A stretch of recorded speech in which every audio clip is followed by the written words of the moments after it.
What's up, guys? Dylan Rush here, joined today by a UFC lightweight boasting a 7-1 professional record, Nazim the Black Wolf Sadykhov. How you doing, Naz? I'm good, brother. How you feeling? Tell me about that nickname. I'm doing good. Black Wolf. Who gave it to you? How did that come about? Wolf was given to me by a teammate back in the day, just because of my style. It's always I'm always hunting for prey, always looking for blood, and I'm strategic in doing so. So it reminded my teammate of a wolf. Also in like the Caucasus region, like Boars, Wolf, Chimaev, his nickname is Boars. It's sort of like a compliment that almost like it's an honor to be Wolf. So, you know, those things combined, I was given Wolf. I adapted Black Wolf because Black Wolf is a rare breed of wolf that does not travel in packs. So a timber wolf, a gray wolf, a Mexican wolf, whichever wolf, they are not as rare of a breed as a black wolf. Black wolf is a very rare breed. It's actually a stronger wolf, longer legs, much more agile, and they learn to adapt to live on their own. And I'm not saying I don't have a wonderful team around me or I don't have great support, a great support system, but a lot of times in my life, in tough moments, I found myself alone. So I adapted the Black Wolf breed into my nickname, so it's Black Wolf. Yes, Black Wolf. I like it. So you're coming off a sensational third-round knockout victory, Dana White Contender Series. You got the contract. After you won that fight, were you a little bit nervous that you wouldn't get the contract, or you knew right then and there you're getting that? You just never know, but honestly, when you knock somebody out like that, it's very hard to deny. I don't know anybody, maybe Julio Arce is one guy that got a finish on Contender Series and didn't get signed. Other than that, a knockout, especially putting somebody out like that, is that's pretty much securing your contract. And maybe if that would have went to decision, but it wasn't going to go to decision. I was manifesting that, dreaming that, working on that, training for that. So that KO, I pretty much knew it was sealed 95%. Julio Arce got a finish on Dana White Contender Series and didn't get a contract? Yeah, it was a really good fight too. It was like back in 2017, if I'm not mistaken, or 2018. It was one of the first seasons. First or second season. He had a tough first round. He was like neck and neck with a guy that was like throwing heat. And he weathered the storm, came back, and literally TKO'd him against the cage. And it was a very fun fight, very impressive finish. And he didn't get the contract. It was very surprising. Yeah, but the standard for Contender Series, just the rules and the standard for Contender Series then is different than it is today. Yeah. If you finish somebody, you go for the kill. Here today, you're pretty much guaranteed your spot. Yep. So how was it to have your family there? I know your father has been a big influence on you. He's been at a lot of your fights, if not all of them. What did it mean to you to be able to get that contract in front of your father and some loved ones?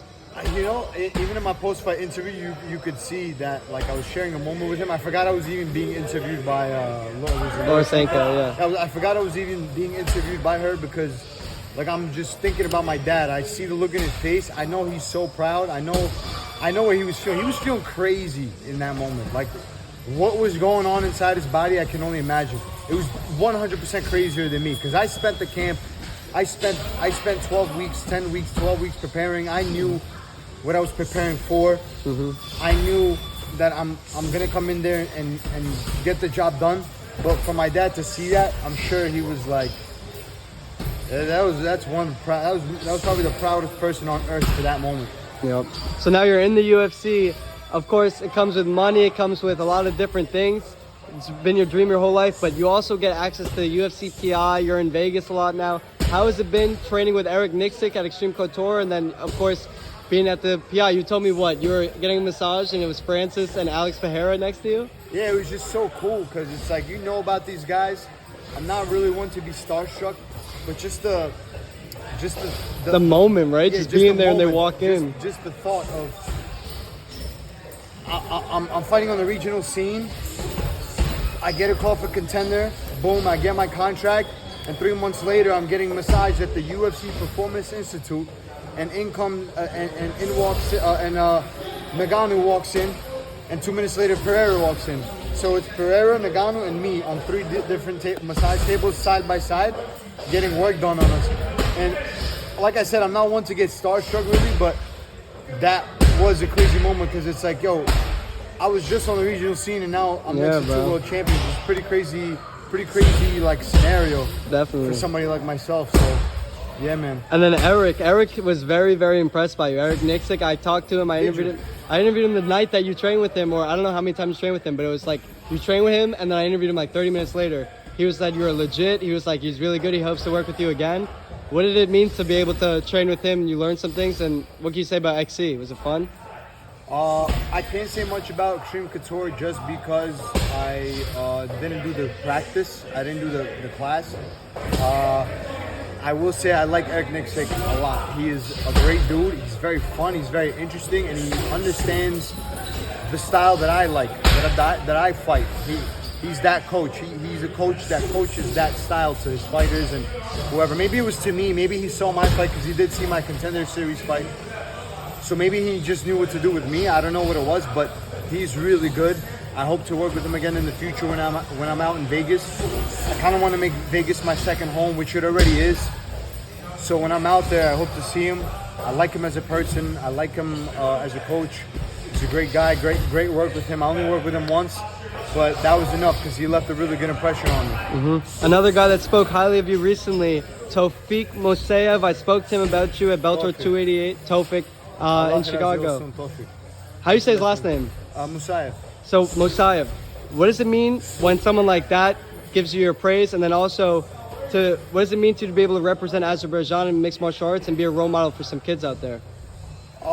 It's the homeland. I love Azerbaijan. Like, I love my culture. I love my roots. I didn't grow up in the country. I am a Brooklyn guy, but I never forget where I came from. I never forget my lineage, my parents, my grandparents. I never forget my bloodline. My bloodline is from Azerbaijan, and I genuinely love Azerbaijan just because I'm Azerbaijani. And for Tofik to say, I met him there. They're hilarious, honestly. It was a blast spending time with them. It was him and his teammates, his friends. Like, they're a hilarious group of people. They're kind of like us here. Like, we just troll each other and we're laughing and everything is lighthearted. And then they're animals too. So when it's go time, it's go time. I appreciate that he said good things about me. I only have good things to say about him as well. Of course. So what are we, 6 weeks out from your next fight? 8, a little under 8 now. We're like 57 days, 56, 57. February 18th, correct? Yes. February 18th, Evan Elder, you're 7-1, he's 7-1. What do you know about him? You think there's a good stylistic matchup for you in your UFC debut? Yes.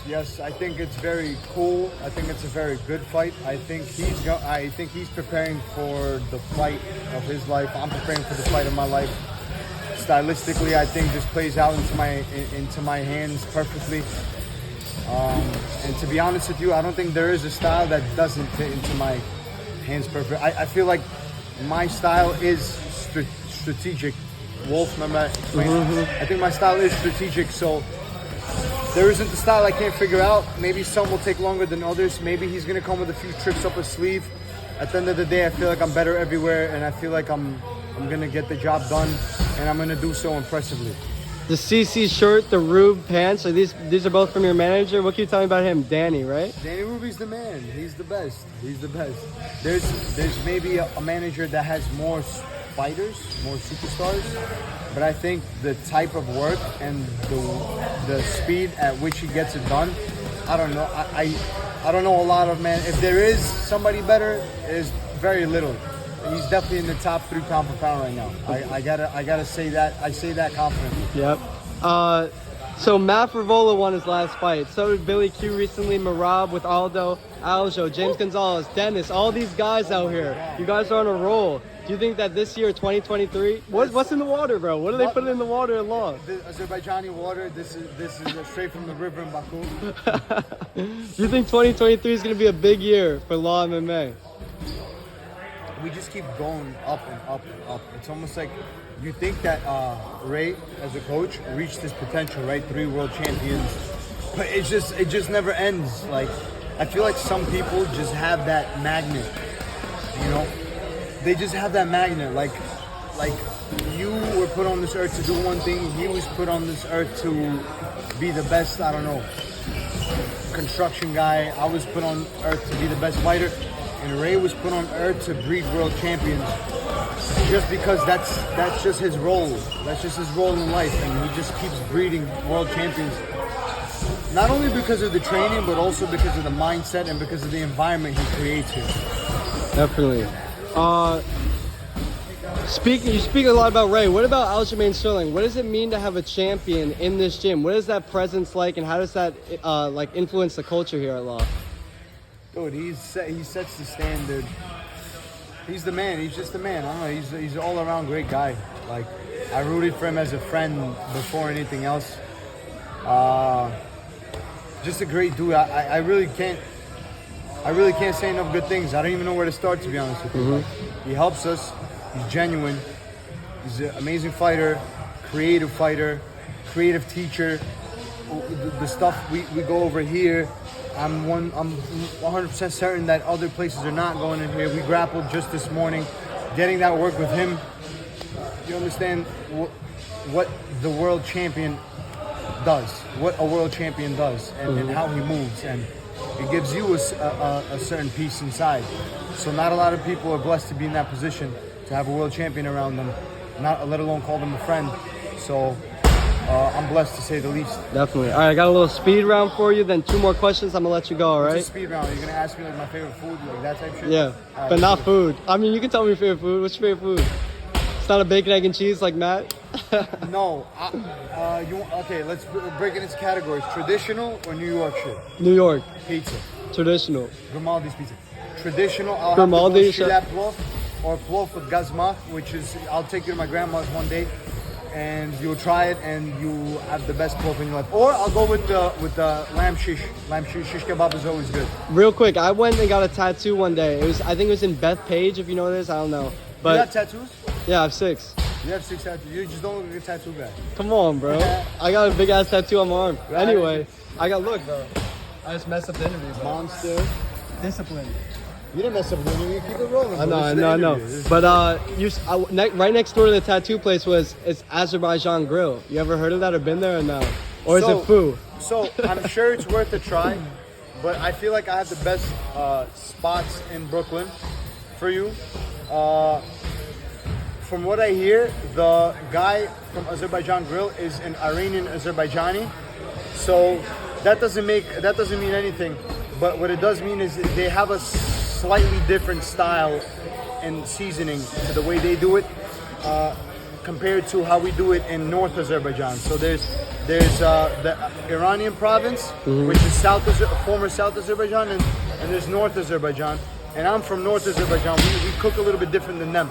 So you want to try our style, come on over to Brooklyn. And if you want to try Iranian Azerbaijani food, try Azerbaijan Grill. Nonetheless, it's amazing food. I'd rather try your style though. Bro, it's great food. It sounds better. Try that and try this. What, you're gonna try Azeri food only once? Try them and try us too. And then I'll compare it. Yeah. So it doesn't look like you have any tattoos. Is that against culture or no?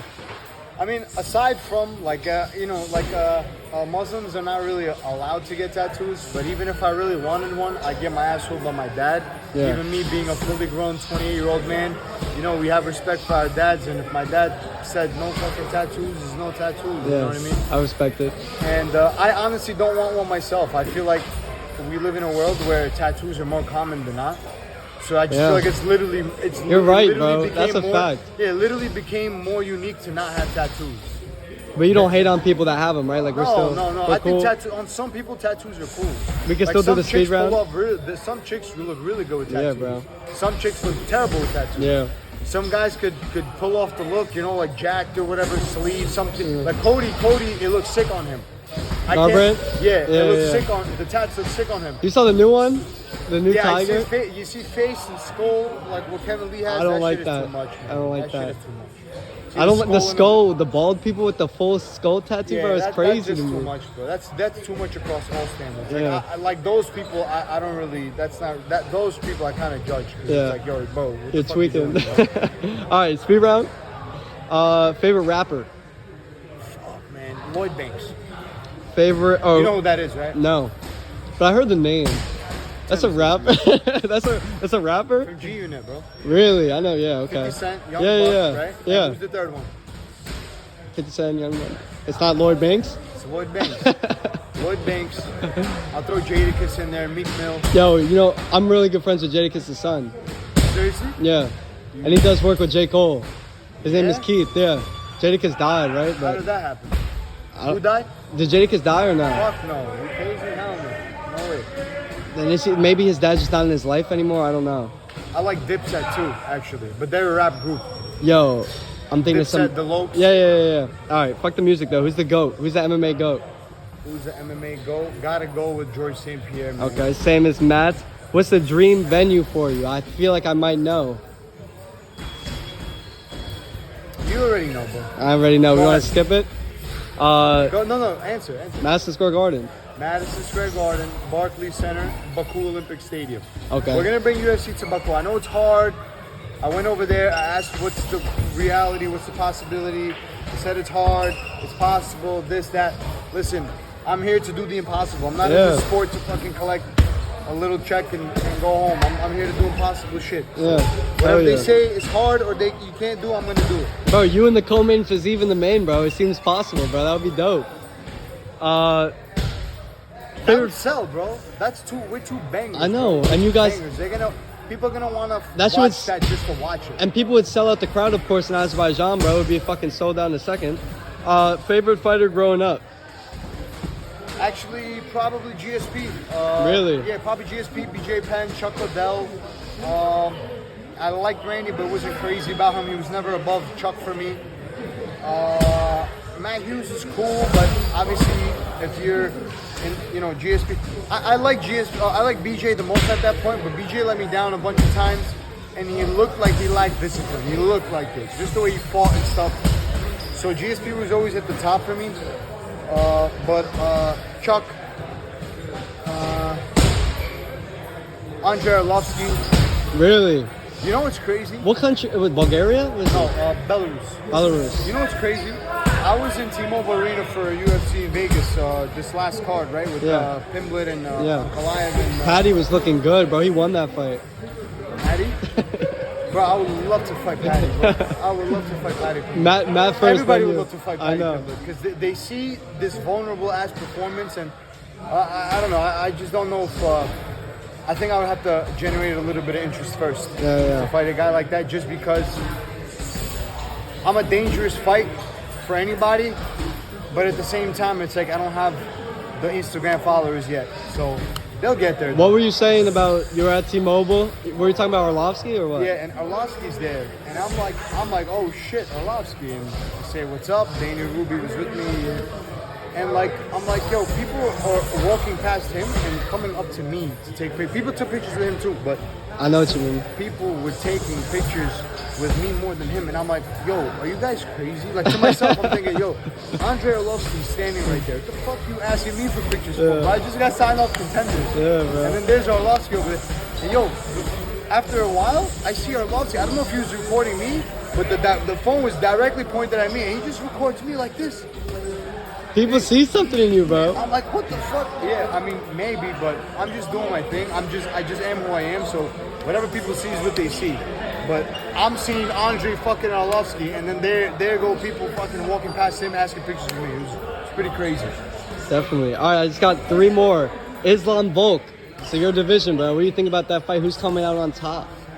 Islam, I think Volk is very good, but I think Volk. Man, Islam is big, bro. Islam is big.